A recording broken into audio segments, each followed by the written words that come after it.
gonna do the finger thing? Oh no, we're not ready for the finger thing. Yeah, not yet. Not yet. Sorry, Joff, you don't come here often, do you? I There's a need way to we come do this. Come here more okay? often, right? There's a way we do this. Also, the new, just for the record, Apple now has just so many fun ways to drop massive stacks of cash because they have the new Mac Studio, which you can get with up to 512 gigs of memory. Yes, unified memory. Unified. Ryan? No, Ryan's not here, but this is for Ryan's AI, not here. John. For AI. Megan, no. It's for AI, John. It's you got to say no to Joff too. You got to AI. preemptively say no to Joff. Yeah, say no to Joff too, and Yes, and might as well- 512 gigs. You could just blow up anything. Including your wallet, mostly. Oh, yeah, it really is. But also, you can get for the Apple tax is real because that 512 gigs of memory costs $4,000. Holy smokes! Oh my god! I got But it is really fast. Corey, Ralph, can one of you guys I got it. run the show? You 'Cause can roll I'm that. Roll that I'm just finger. coming off of Yeah. I'm coming off of teaching, so Coming Corey, off a bender you got of fun. a full-on John Strand bender. What are you teaching this week? It's soda water and raspberry juice. Wait, that's what. That's what you're teaching. Okay, John, I want to take this class. How do I take the class about what is John Strand like drinking? I already know decaf Sanko. I know that one. You got Now that. I got You another that. one on the. Just gets weirder and weirder, right?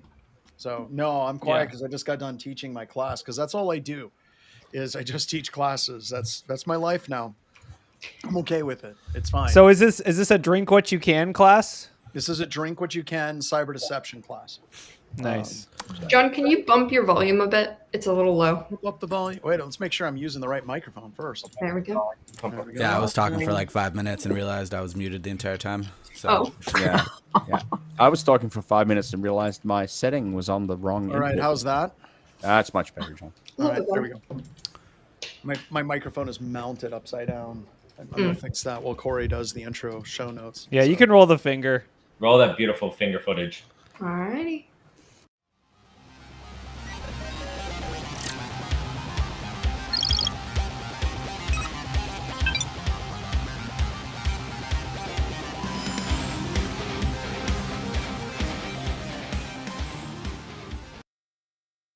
Hello and welcome to Black Hills Information Security's Talkin Bout News.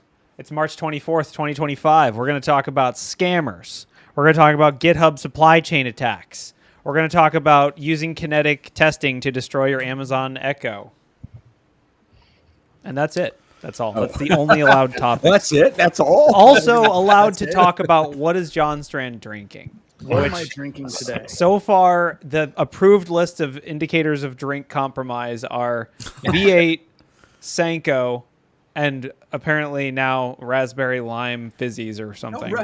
But it's raspberry juice with like soda water. It's a little bit of raspberry juice and a whole bunch of soda water. That That's sounds pretty like fancy. something like a retired person would drink. Yeah. Okay, but raspberry juice just sounds really bougie. Like I can barely afford to eat raspberries, let alone Oh, juice. no, we actually make our own raspberry juice here. We boil it down at Blueberry Bistro. Oh my Yeah. god, Is- that is- sounds I bet delicious. that's the most epically hipster thing good. that Corey I wishes don't he do could it. do. The bistro employees do it. So we're going to see just how bougie I can make this thing. Okay, nice. I feel like John's like life is just to be completely self-sustained by like whatever he's got cows, he's got coffee, he's got raspberry juice. What's next? Like Yeah, that's You, it. you got chickens now, I hope, because the We do eggs have are out of chickens. control. We do have if chickens. you don't have chickens, you ain't eating eggs. Yeah. Yeah, we got chickens and we got cows. we got rid of the chicken goats, news? though. All right, let's We talk should about do- the we should- supply we should chain talk about GitHub computer thing. security stuff, Corey. Yeah, this GitHub thing is genuinely kind of scary. So this is basically a common repository, which I've never heard of it. Ralph's probably heard of it, called TJ Actions/changed files. This is basically like a commonly used automation repository that people use. Code nowadays is just a series of tubes, and the tubes are actually just CI/CD pipelines. That's So basically what happened is a personal access token that was a bot's personal access token was compromised. And then some threat actor committed malicious code into that TJ Actions changed files repository, which led to a bunch of people's CI/CD stuff potentially getting exposed. I guess, Ralph, you said there's a rumor this is targeted at cryptocurrency exchanges, possibly? Because of course they are.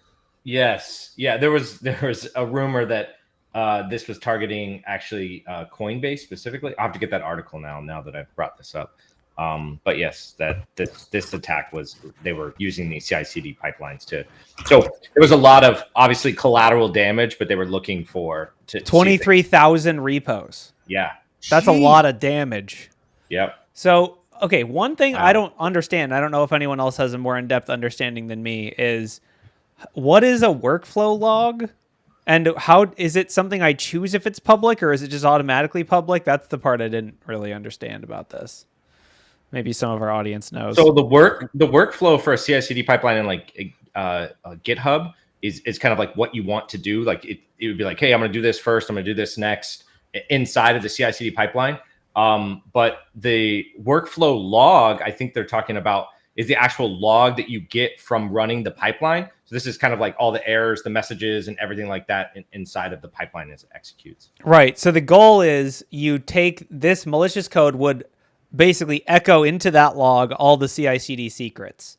And then theoretically that could be credentials for databases or credentials for, I guess hot wallets or other things that are used in CI/CD pipeline. I was going to say, typically when a secret is used inside of the pipeline, so what you do is you add secrets to your GitHub repository just for that pipeline. And these are just environment variables that you're adding in as secrets. Now, typically when you're running the pipeline, you call those secrets and you get to use them, and then you just keep them in there. GitHub keeps them secret. But I guess if you wanted to, you could try to echo them out. Typically, I thought GitHub secrets usually you can't echo them out because then you classify them as a secret, right? And then even then, like the proper thing to do is to save those variables outside of the actual repo. So then if someone gets like maintainer status of the repo, because usually anyone that has like maintainer status can go and see those actual no, they can't see them. No. Well, once they're in there, it's a one-way function. It's a one-way? Okay. Yeah. So that's another CI/CD pipeline. You can change them, but you can't like read them, right? Okay. Yeah. Well, but I think so. I mean, I'm not 100% sure on the back end of how it works, but I do think some secrets were exposed with this attack. So maybe people are not storing things properly. They're not marking them as secrets, or like the other thing that's kind of crazy is I guess the IOC is like, do you have double encoded base 64 in your logs? Because apparently the malicious code. So maybe I've heard that, as opposed to outputting it, they base 64'd the secret and then just encrypted it out of the log. Yeah, because that's so super strong encryption, Ralph. It's not encryption. It's Oh my God. I'm being sarcastic. You're breaking, Ralph. yes. Don't do that. Did I break Ralph? I'm sorry. You did. You broke Ralph. Anyway, I mean, it's pretty scary. I mean, I guess it's like one of those things of like, good thing someone caught it, right? Like it was reported by a company called, what was it called? Spot Check or something like that. Some company monitored for this and figured it out, which is pretty sick. The whole article. Oh no, hold on. I screwed up. It's Wiz. Yeah, which we're gonna. This is a perfect segue into the next article. I thought you'd do 38. that. What was it? $38 billion. $38 billion, which is pocket change. Well, so yeah, second article. Second article about Wiz, because for me, who has heard of Wiz before? In my mind, I'm thinking of Wix, which is like the crappy website hosting company. That's what came to mind. But Corey's red team is showing. Yeah, the defenders are all like, "Oh, I've heard of Wix," or I mean Wiz. So Wiz, which is an Israeli company who does cloud security, like they basically, is it like Defender for GCP? Is that what it is? What is it? In simpler terms, you have a lot of clouds, and orchestrating things amongst different clouds is difficult. And Wiz unifies that, so it's like an abstraction layer for your clouds when you do cloud things. That's Terraform.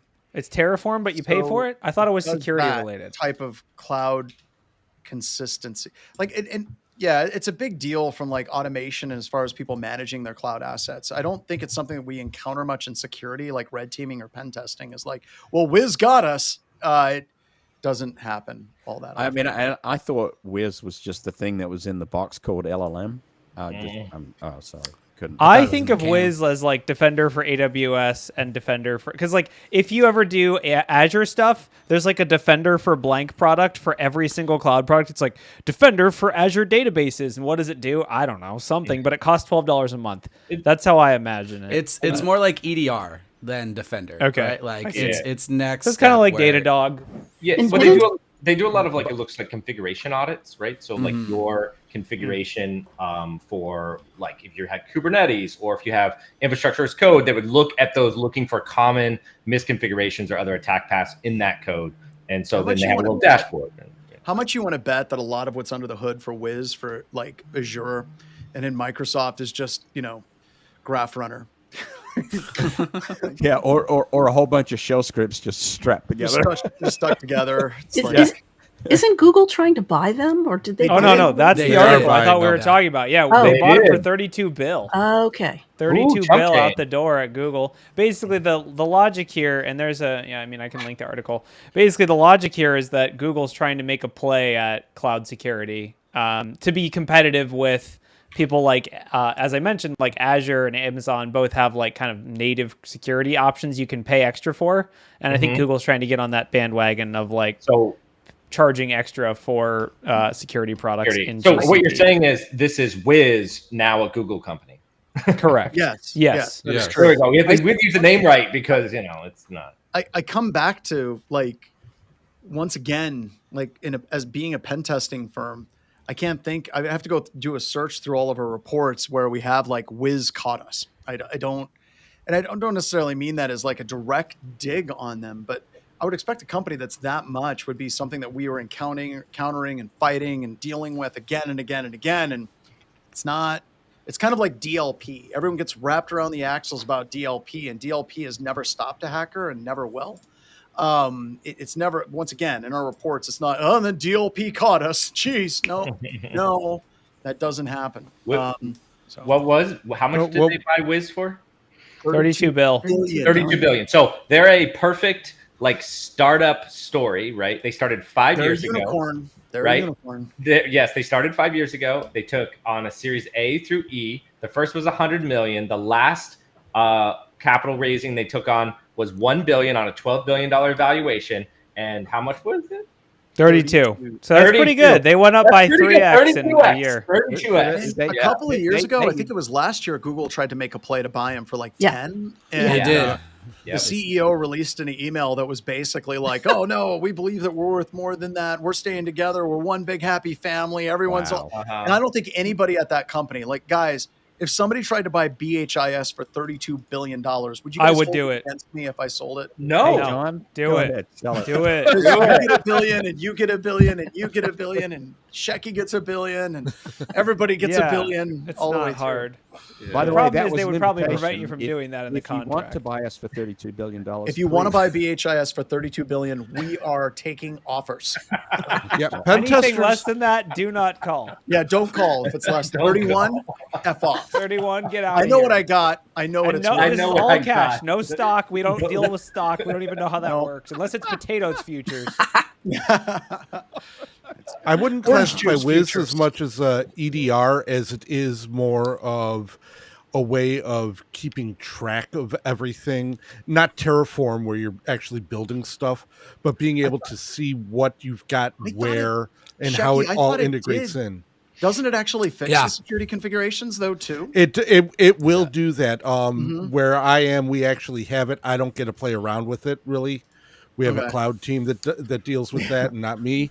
But I remember when we got it in, one of the big things on it was it allowed us, because at that time everybody was just tossing whatever up onto the cloud, and we had no real good insight into it, and that helped consolidate everything for us. And actually To be now able to see it all. Terraform is No. owned by IBM. So that's I mean, these big tools like this, they do a lot of things, and like, I guess from my perspective, John, it's like we haven't necessarily been stopped like in a way that we know, but like maybe we just tried to do something and the config said no, you can't do that, and we were like, darn. Like That's it's not like we would possible. know why the config was. So set what up you're that trying way. to say, Corey, is they're selling like a good feeling more than like Security configuration management. Anything that's defined as cloud native is just selling a vibe. Yeah, that's how it works. So Although what- for you know, Wiz, what- like one of the vibes I like is they have fantastic write-ups. So even They regardless do. of, They've of done where some you're really good taking it, research. or where Wiz's future is, like it would do everybody a great service to read their write-ups and emulate those types of write-ups and reporting. Well, this is a and how you great do write things. up here. I mean, It is. it is. It's phenomenal. I do think it's funny how the world of cloud computing just has the most killer docs of all time, and then like somehow on-prem computing is like, I don't know, we have this PDF from like 6 years ago. You can use that. It's using all of the old Cisco icons in a really sad PowerPoint. And Wiz is using. I'm not. I think that they're using like Comic Sans. So if you know you're who using could have Comic really Sans- used Wiz? You know who you're could have super really late. used Wiz? Oracle. Sounds like. I mean, I think they could use that their entire company lifespan at this point. Well, so this is kind of a. I mean, so there's an article. Oracle. So I want to be like a little bit. I'm going to try to be like neutral here, because first of all, if you're a pen tester and you've ever tried dumping an Oracle database, you hate Oracle because you can't even read their docs without having an account, and you have to have a subscription to have an account. It's a whole thing. They also are kind of money, Corey. They have a notorious history of quashing security research on their products, blah, blah, blah. But this breach is kind of an unconfirmed breach. From the outside perspective, someone posted to raid forums and basically, or breach forums V7 or whatever it is. Someone posted to breach forums and said, I have 6 million accounts or, records from Oracle Cloud. And they basically posted, they posted some specific information like, I have this encrypted credentials that I can't use. If anyone knows how to use them, let me know. I have data from SSO and LDAP. So it's like, what does that mean? I don't know. Oracle has responded and said, nah, this isn't real. There has been no breach of Oracle Cloud. The publisher credentials are not for Oracle Cloud. No Oracle Cloud customers experienced a breach or lost any data. So that's what Oracle says. I feel like if we're looking at the scoreboard here, how many times when a company says it's not a breach, it actually turns out to be not a breach? I was just about to ask that. Yep. Yeah, I mean, like how many times is that the case? Probably if like you maybe deny 1 in very 5. loudly, and then you call your bank of lawyers and you put up your shields. Sometimes. Why isn't it the other way around? You would think that somebody would just boast about it and like it would be like, oh look, they lied, right? But most of the time it's not. They're like, no, check it out, and everyone's like, oh, update. Not we lied, but new information. We have new information. Just found out the logs actually said we were breached. Weird. I don't know. Whoops, my bad. I still go back to our experience with Oracle, like with disclosure. I think Joff was around for this test where, like, one of our testers, she found a bunch of vulnerabilities, and they're like, "Those aren't vulnerabilities," and we're like, "No, really, they're vulnerabilities in your software that you sell to a customer." They're like, "No, they're not." And then we gave them packet captures, and then we gave them detailed step-by-step guides with callouts and arrows and burp state files. And they're like, nope. Still not a vulnerability. Nope, we don't need to fix that. That's not a vulnerability. Our internal red team did not detect it. Therefore, it's not real.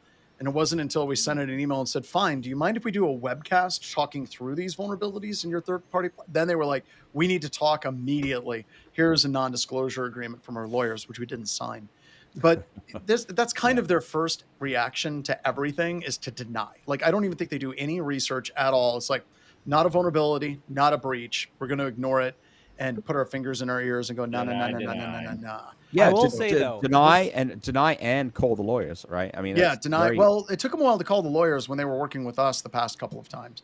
Yeah. But once they know they have something and it's real, then they bring the lawyers in. Right. So. I mean, this gives me vibes of like not a breach being technically true because it's like the snowflake thing wasn't a breach. Yeah. But like for all intents and purposes, this feels the same to me. It's like, well, it's not really a breach of Oracle Cloud Security. It's a breach of our customers. That's my guess. I get InfoStealer vibes from this. I feel like this is like exposed development or test or support credentials for a third party. It's like we weren't breached, but one of our support provider contracts was breached and they got access to this, right? It's similar to the, what was it, Zendesk? This has happened like 80 times over the years of like, well, we weren't breached, but a company that has access to all of our customer data was breached. So it's not our fault. Lawyers go. That's what we pay you for it to not be our fault. Yeah, that's cloud computing in a nutshell. Yeah. I will say though, I mean, we don't deal with it a ton, but I know that like Oracle Cloud gets a lot of top billing. Like this is used a lot. Nerf Blaster, can you share the article? Nerf Blasters said, did you see the follow-up article where the hacker put their email address on Oracle servers? Oh, that's awful. No, but please send it to us. Send Yeah, that share out. that because Yeah, that's a good way to prove it. Oh God. I Yeah, will but say Jasper, one no, of not a the We call that the make dir hackety hack thing. Right. the CSO Online article actually has like a specific known vulnerability, but they're just like tying it. Like I don't know. It's basically stay tuned. Next week we'll probably talk about Next this week, yeah. once More all at the that lawyers and the SEC and everyone's going to be like slap fighting each other. It'll be a whole thing. But we'll probably have better data next week. Can we talk about this fun one that I saw today? This is like a pants on fire vulnerability for Next.js. Did you guys see about that? I haven't. No. Hit us All right. with it. All right. So Next.js, if you haven't played around with this or seen it, it's used all over the internet on like a lot of these JavaScript-based platforms, right? So it's used all over, and they found a critical flaw in the authentication. So it's an authentication bypass in Next.js, right? And so here's how it works. Like I went down the rabbit hole of details, but in essence, Next.js allows you to build as a developer something called a middleware. Now, what you can do in this middleware is you can add, I don't know, some kind of authentication check in your API, right? Or whatever you want. You can add, make sure this header exists or whatever.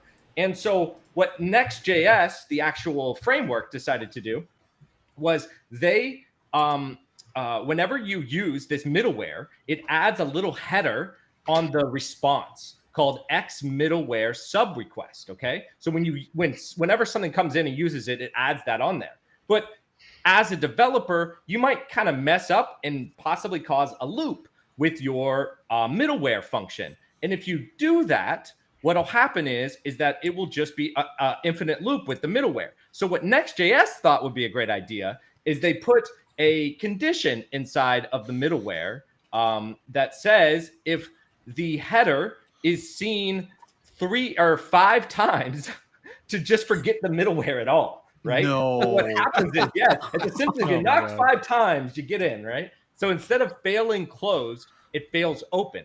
So what you can do is any Next.js application that's using a middleware, you can send a header, the X middleware sub request, and then you put the path of the middleware 5 times. You don't need to know the actual path, just source middleware. This is oh my God. You put it 5 times. It's the same thing. Header, and then it's like zipping a zip and then the malware doesn't scan it or whatever. How does that get coded? It's like do you guys remember there was that Linux vulnerability where if you failed to authenticate to it, like something like 5,000 times, I think it was Ubuntu or something. I might be getting that wrong. It just let you in. Yes. It was just like, you know what? You tried real hard. So what they were trying to do is keep trying vulnerability. Yeah, they were trying to help developers that would make a loop. And instead of throwing an error that says, hey, this is just broken, what it did is it just failed open and just said, oh, the middleware is not important anymore, right? Well, so they set a max depth. Okay, it's a whole thing where like you would want to set a max depth, right? Like you don't want to have your code just parse an infinite loop because that's a DOS vulnerability. That would be bad. That's also a vulnerability. No, that's why they did it. But they should have said like after 5 times, give a 500 error. Correct. You should set a max depth and then still double check that you got what you expected after you did the max depth. Yeah, failing closed. Yeah. Anyways, kind of fun. Tons of applications that use that, or people that wrote applications that use Next.js as the framework would be. So how many does this affect? This affects like probably all the versions, I guess. Or it affects the primary version and the last version, so 15 and 14, and then it only affects people who are using the middleware, which is actually pretty common. And also, additionally, some of the non like if you wrote this. If you wrote Next.js and hosted it wherever, and you're using the middleware, you'd be affected. But a lot of providers that are hosting Next.js, they just put some some extra checks in place to prevent that. So essentially, you could just read the X. You could just look for the X middleware sub request header as it comes in, and if it has that kind of 5 loop in there, you could just drop it. So. All right, let's go for all the CBT customers. Time to find out if there's a freaking nuclei plugin for this, and then go and triage it across 3 million web apps. See, I Stay love tuned. how I love how Corey just gives Ralph homework. Like, here's some homework.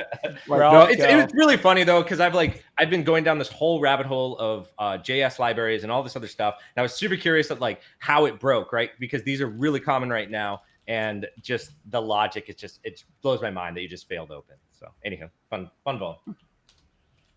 Yeah, that's awesome. I mean, I'm assuming like, would the middleware be used anytime it's like I have this app, but it's behind SSO? Is that basically when it'd be used?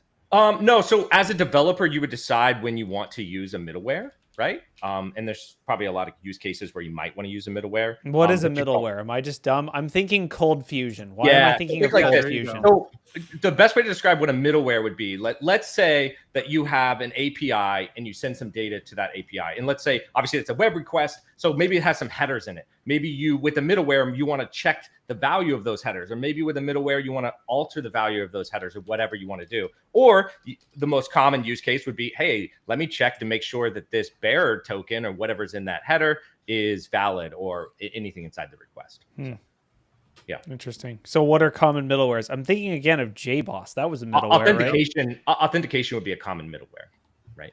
So not like SSO, but like another, like a, I don't know.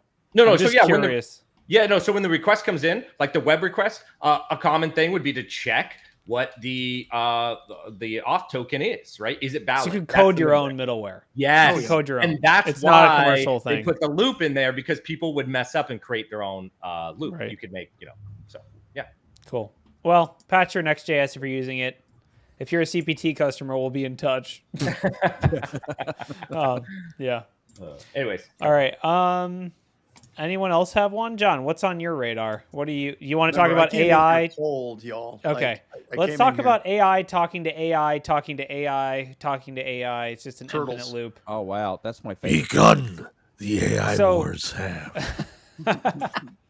So Cloudflare released on Friday a butt-busting AI, which basically it uses AI to generate content so that when other AIs are scraping your site for content, it just gets confused and lost and just scrapes a bunch of garbage. We're training and then I'm sure AI. like I love this. I mean, I don't know. I guess it's like a needed concept. Isn't that kind of like attack back? I mean, it's a data poisoning attack back.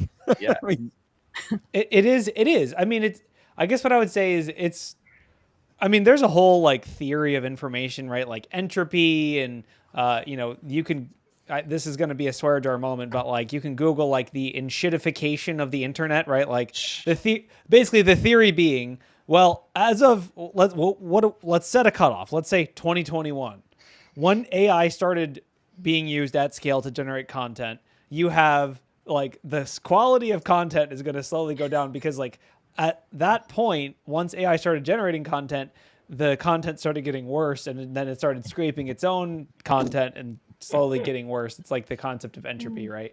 No way, AI is going to be able to detect that it's AI content. Well, exactly. That's the thing is like, so if I'm writing an AI scraper right now, I'm saying, okay, scrape, and if it's Cloudflare and it looks, use this AI to tell if it's AI generated. Yes.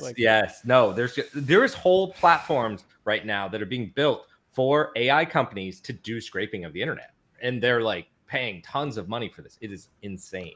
I guess on the other side, that's the reason Cloudflare is trying to do this, kind of poison the well, maybe make it so people are like, well, we don't have a AI solution for that yet, so we'll have to figure out. But it's a cat and mouse game. Eventually somebody's going to figure out that it's fake content, not real content, and just drop it. So it is kind of funny though that like what they chose when they chose okay, so we're going to poison the well. What do we poison the well with? The Cloudflare people chose to poison the well with real information that's related to scientific facts is what they claim. So like, I guess it's like, I now have on my personal website, like in-depth scientific articles about like how, I don't know, like what the effectiveness of, a certain drug is on a certain type of cancer or something. I don't know, like what the, wow, your personal website, according to ChatGPT, is pretty advanced.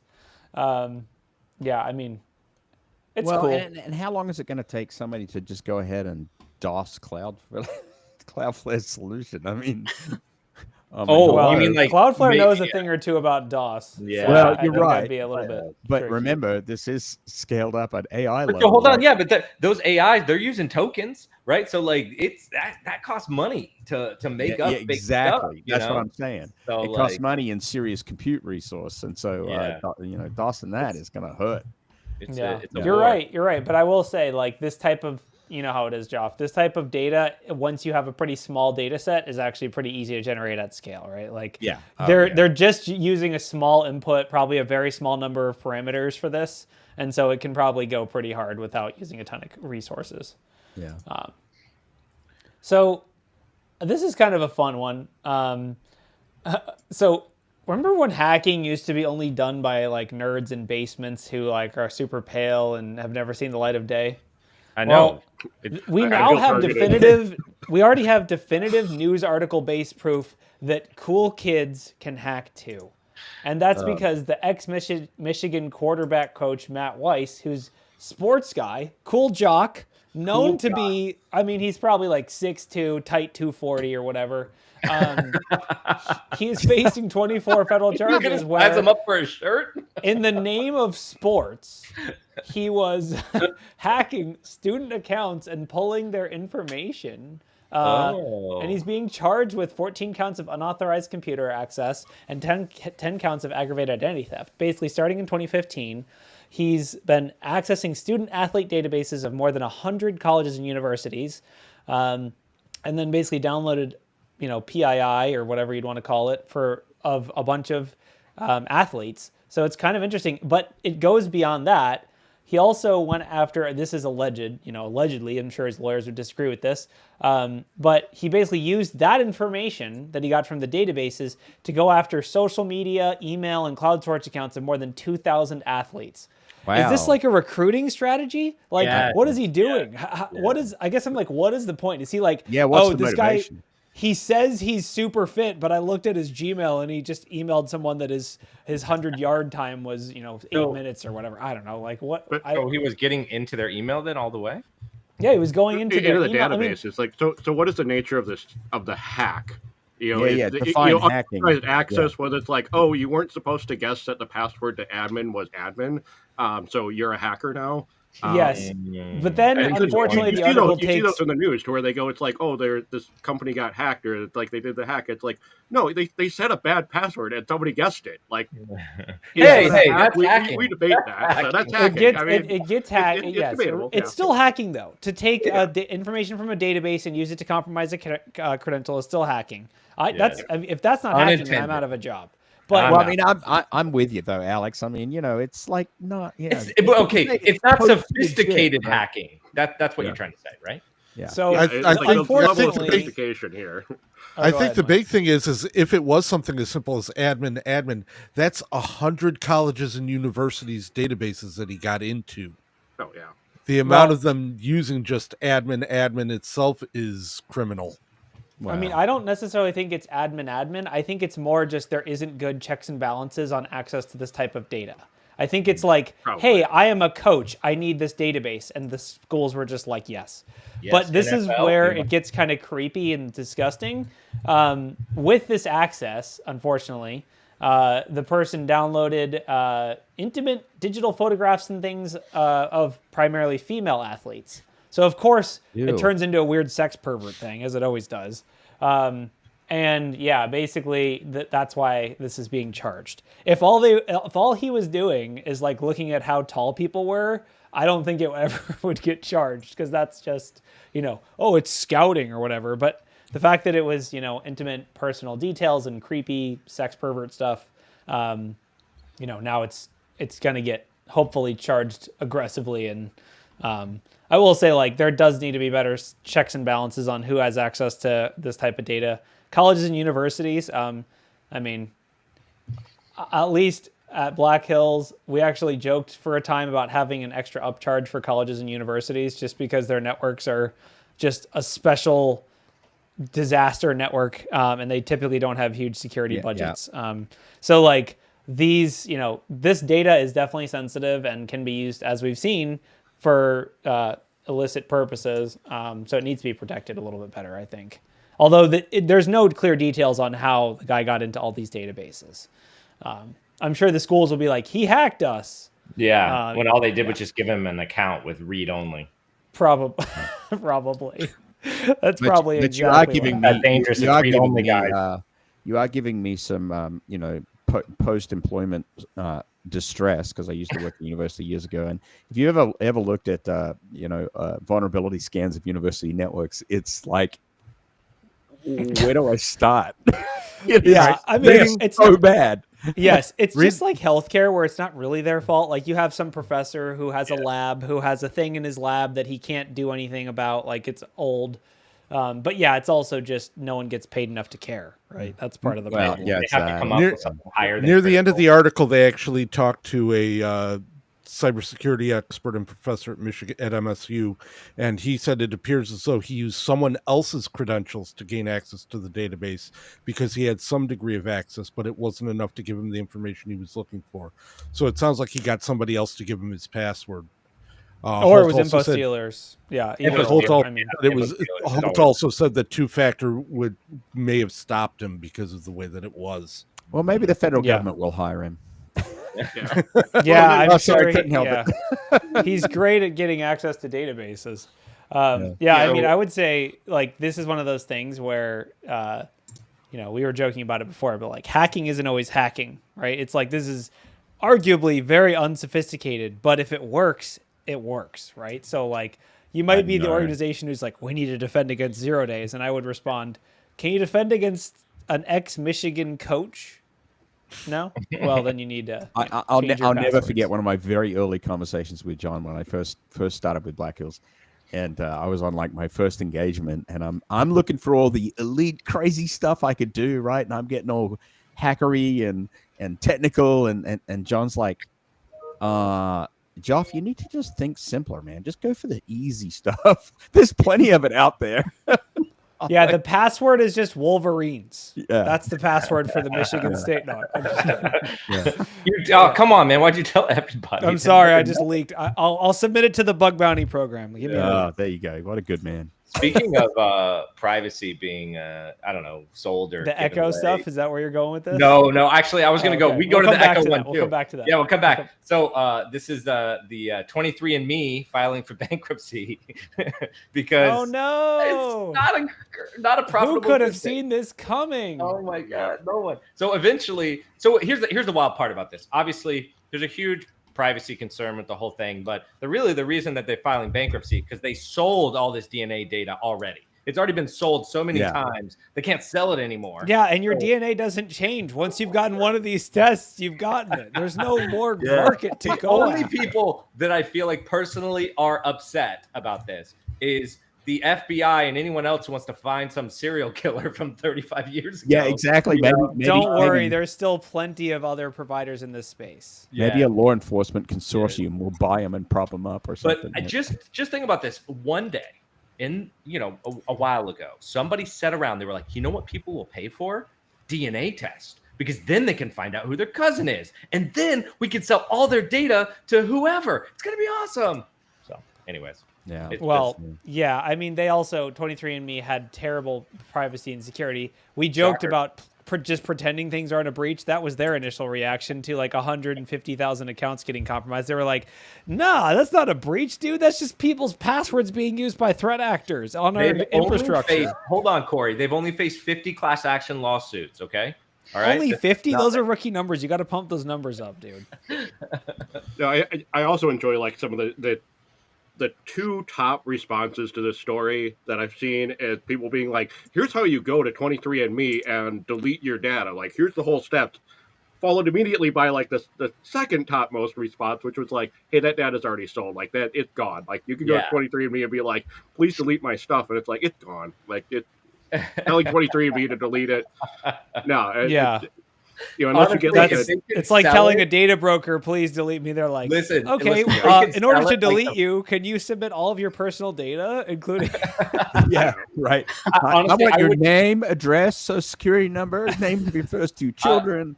I wouldn't be surprised at like, when they're selling off like the furniture and stuff, they're just selling boxes of DNA data.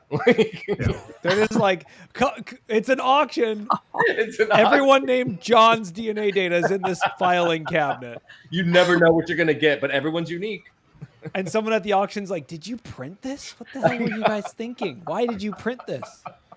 You know what costs more to print it than it does? Yeah, ask someone, like, if there's like an estate sale, just buy all the hard drives and do a security research post about it. Yes. Oh my God. Anyways, do you want to talk about the Echo? I mean, everything at Amazon's great to go. Now let's talk about Echo. So this has been a long time coming. I think there has been a few articles over the weeks where, I mean, basically the real story here is that Amazon is just changing their policies with the Echo. They're getting rid of the feature that probably less than 1% of people enabled, which called one? Do not send voice recordings to Amazon. So basically, wouldn't that make your Alexa like kind of worthless? Oh no! So basically, no. So this is like basically Amazon saying we're going to go the Google route. We're gonna explicitly say you are the product and you cannot opt out. Which is like, Google reads your emails, right? That's what they do. That's what Gmail is. Why is Google Search so good? Because they're reading your emails and they know what you like. So basically, this is kind of the same thing. Alexa AI or Alexa Plus. They're trying to commercialize free, by the way, AI.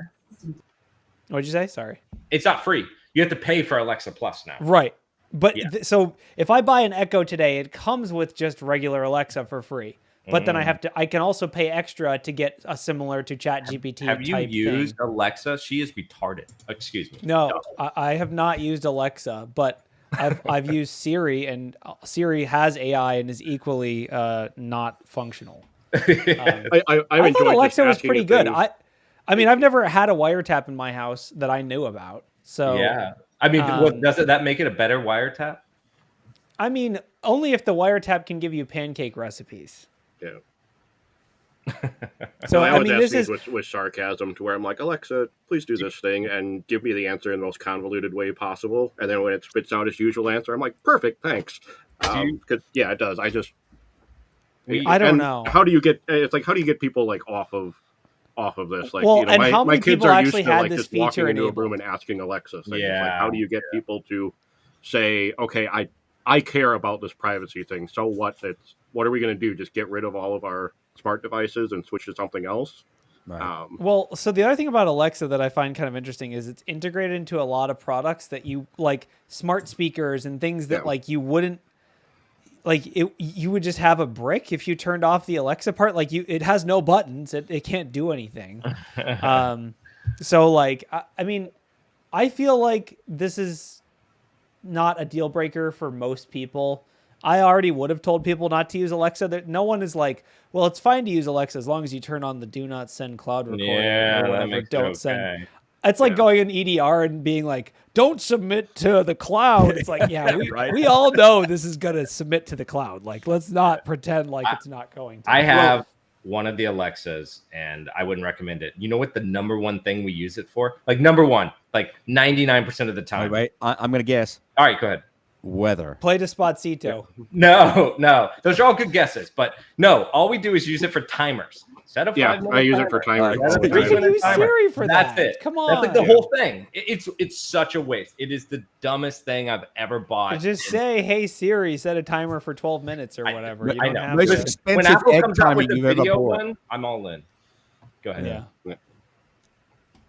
Timer. Well, get rid of your Alexas, I guess. Is a long story short. And Amazon is one that they're a bit more uniquely positioned that they can apply pressure for, following these things. If it starts to become a problem where people are turning these things off, they sit there and they go, oh, hey, as a new condition of like Amazon Prime, if you actually want your stuff there in 2 days for free, you have to have this stuff turned on. Otherwise, it's going to be like your package that you ordered, it'll get there when it gets there. You don't have Amazon Ship Plus? Yeah, you don't have Amazon Shipping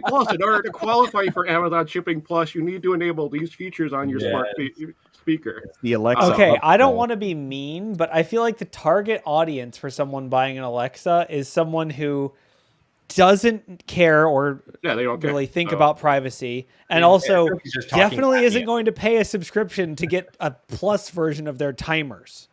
like I could be wrong here, but I feel the vibe I get from people who use Alexa a lot is, I don't know, I went on Amazon, I typed smart speaker and it came with Alexa, and so I used it. No one is like, oh, I'm deep in the Alexa ecosystem, dude. Like, I don't know. I need a t-shirt that says that. That's awesome. all of those ecosystems, especially the ones with Google too, they're like notorious. They all get shut down. For like Amazon Alexa, like they were laying off like thousands of people in this whole thing because it was never profitable. Shocker. And then but I wouldn't be surprised if it just shuts down when everyone realizes that now, they want to charge extra for my timer, which I would obviously opt out of that, right? But Google's horrible too about these things where all these big, FANG companies will produce something like Alexa or all of Google's Wi-Fi routers and everything, and they'll just be like, you know what, we're just going to cancel this. We're done. We're done. That video thing that we had in your doorbell, you're going to have to replace all that. So, That's every tech company. There's a graveyard of Google products longer than anyone can possibly name. I know. Anyway. All right, for a closeout, let's talk about this scam busting thing. Or, whatever we're calling these. Basically, I'm a huge fan of this just as a general concept. I'm not really sure why this is like a news article. It seems like just kind of a fun weekend, but I'm totally here for it. Basically, this Canadian CBC, isn't that Canadian? I think it is, published an article called where they partnered or probably paid for 3 of the more well-known scam busters, which is like Kitboga, Jim Browning, and Pleasant Green, which are 3 like content creators in the scam busting space, to basically come and show them how scam busting works. I think most people in cybersecurity are probably aware of this, but basically how it works is they pose as victims, and they basically go after the scammers. So there's a few different ways to do this, and each of them kind of has a different approach to how to, like Kitboga, for example, his whole thing is he wants to waste scammer time. So he has set up AI and all this stuff to have scammers talking to people for days on end, and they're just like a complete dead end. All of them, to my knowledge, do work with law enforcement to submit any bank account information they get, or any any kind of PII or other identifiable information they get from scammers. But basically, all of these content creators have awesome content. I highly recommend watching it because it's kind of like security adjacent. It's not really security, but it is in a way, like using AI to go after scammers. It's pretty funny also. It is genuinely hilarious to watch a scammer be like, how'd you do that? They're like exploiting people who don't know, but then they also don't know. So it's a fun little... well, they know the script, Corey. And then when it falls apart and someone already knows their script and is already 2 steps ahead, then it's, they're just chasing. Yeah. Circle, basically, go check out these content creators. It's uplifting. It's funny. It's also mildly educational.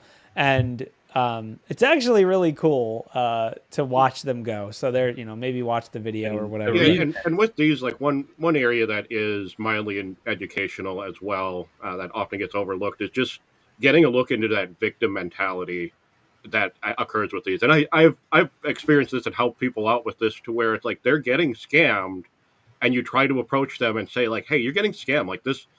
You approach them with a coworker, and they think that somehow you're in on the conspiracy to steal their money, and they're already hooked to trusting this person at the other end of the line, and it's difficult to kind of pull them out of that world where they're already believing that that they really are in trouble with the FBI or the IRS. It really does need them to send a whole stack of money through the postal service. They're already bought into that, and trying to break them out of that is a problem.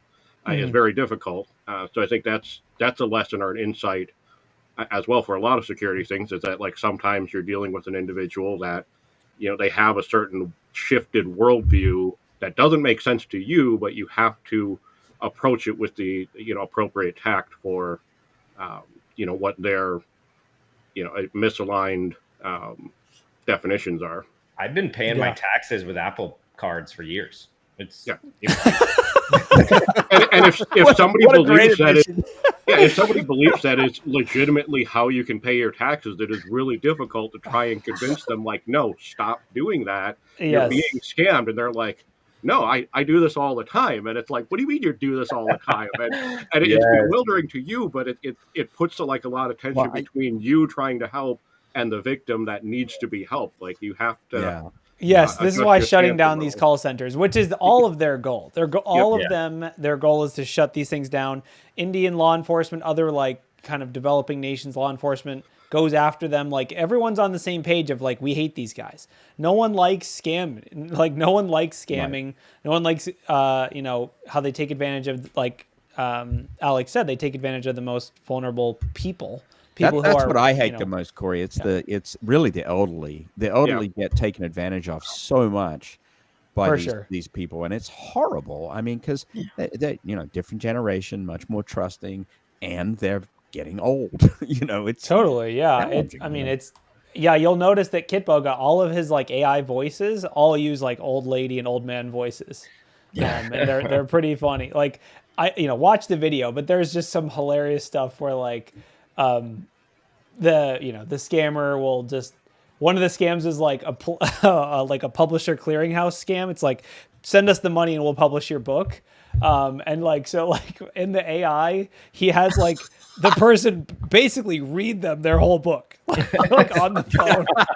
To be all right, guys. I love that. All right. By the way, I wrote it, but the concepts that the AI comes up with to be a book is so stupid. It's here's how I stubbed my toe on a Tuesday, and it's 15 minutes of just talking about. And then my toe was hurting, so I took my shoe off, and then and it's just of course they're supposed to listen because that's part of the scam. So it's just really funny. But I think, Alex, I think you mentioned the word victim, and the one thing that came to mind for me too, and it's not that it's an excuse, but I mean, I read these articles sometimes, and you hear that some of the people actually performing the scams are victims themselves, and that's what's really tragic to me as well.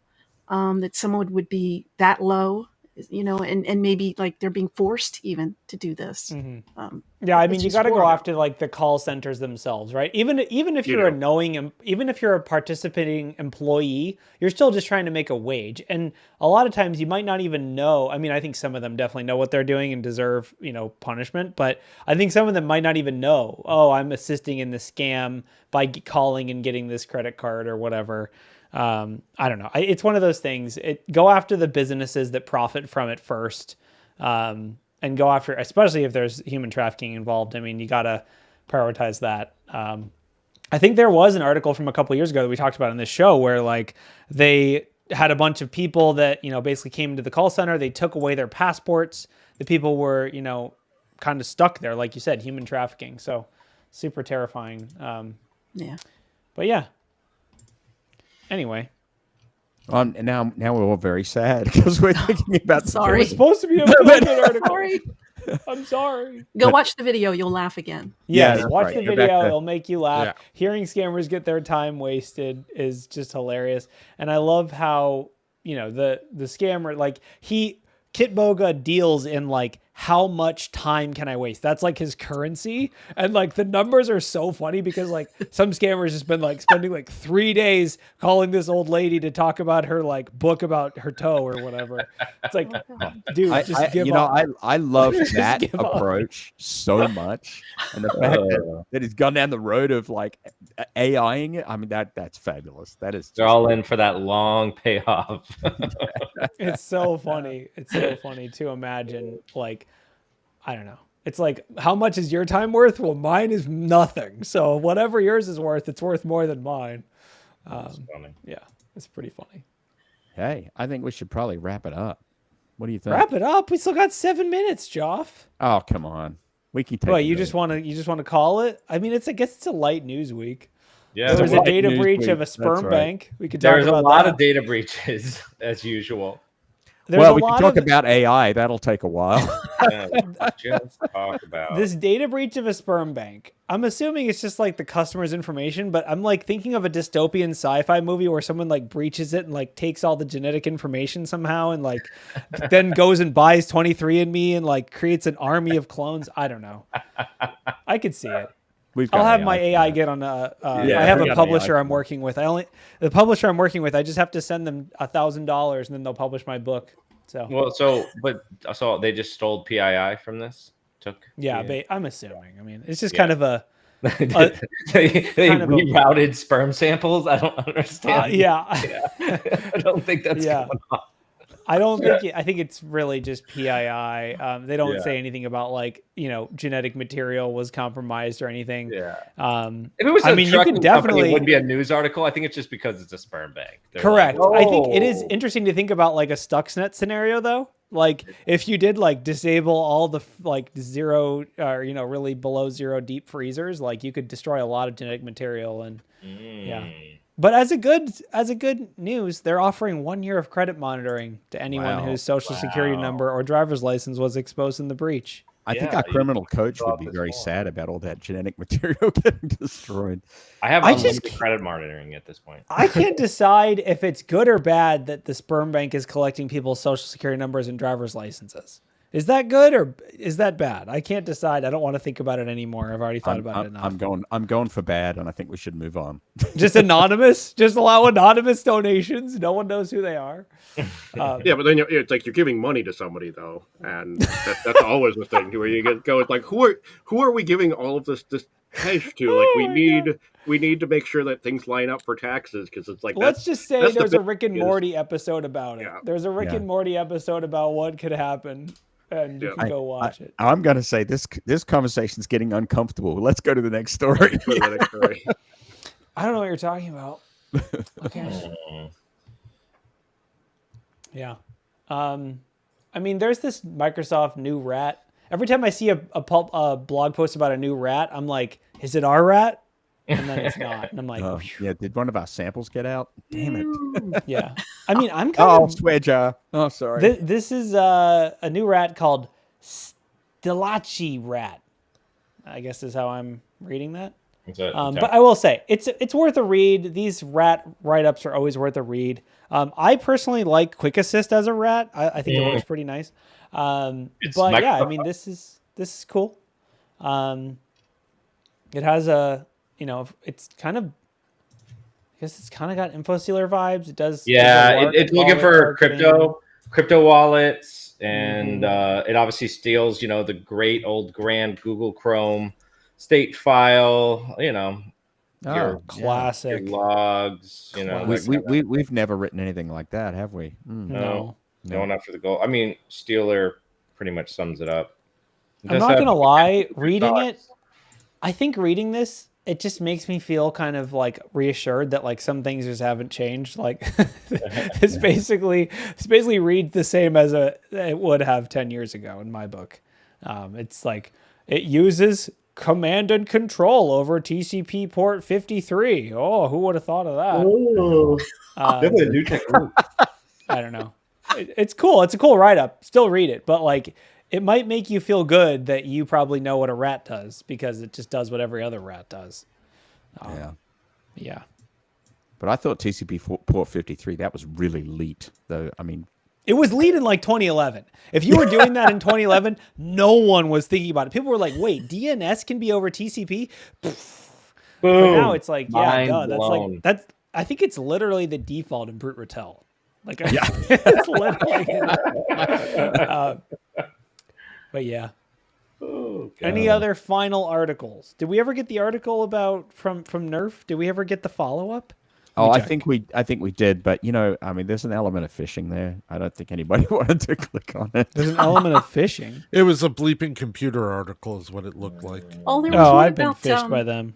TrustedSec merging, Trimarc merging with TrustedSec. Wait, what? Oh, I mean, I saw that one. I think that's close awesome. It's close to home. I'm a big fan of Sean, and I emceed his talk at Wild West Hackin' Fest, and it was really, I was like, wow, this is someone who's so knowledgeable about this cloud stuff. And And Trimarc provides like a lot of defensive products and services, so it makes perfect sense to me. It's pretty cool. I feel the need to Google right now. Wow. Yeah, I mean, it's two small private companies being acquired. It's not like the $32 billion deal scenario, but oh gosh, I think it's pretty cool. I feel like it's one of those, at least from my perspective, hopefully beneficial for everyone involved. Man, you just like spoiled my whole thing, Corey. I was gonna call Dave up and say, "Buy me a beer, man." You should call Dave up and ask him to buy you a beer, and he would buy you a V8 instead. Yeah, he probably would. A V8. That's right. He'd know that you were John Strand. And ask me to go do another, like I did today, 48, reps of deadlifts. Yeah, you gotta get away. You see how I wrapped in a little brag in there? I mean, that was. He's like, beer. That doesn't have any protein. Yeah, that's cool though. I mean, I'm here for it. I feel like the industry right now, there's a lot of uncertainty, so that's kind of a big. I'm glad. Maybe it's just me, but I feel like in a year we might be talking about a lot of security companies closing, and this is the opposite of that. This is a new thing being created, and that's awesome. Yeah, it is awesome. I really hope there's more creation, and I hope that does not happen. Me too. All right. On that high note. See you all next week. Radis has it correct. Dave, if you're listening, I'm going to call you and offer to buy you a beer, my friend. All right. Let's close on that. Bye-bye. Bye, guys. Bye-bye.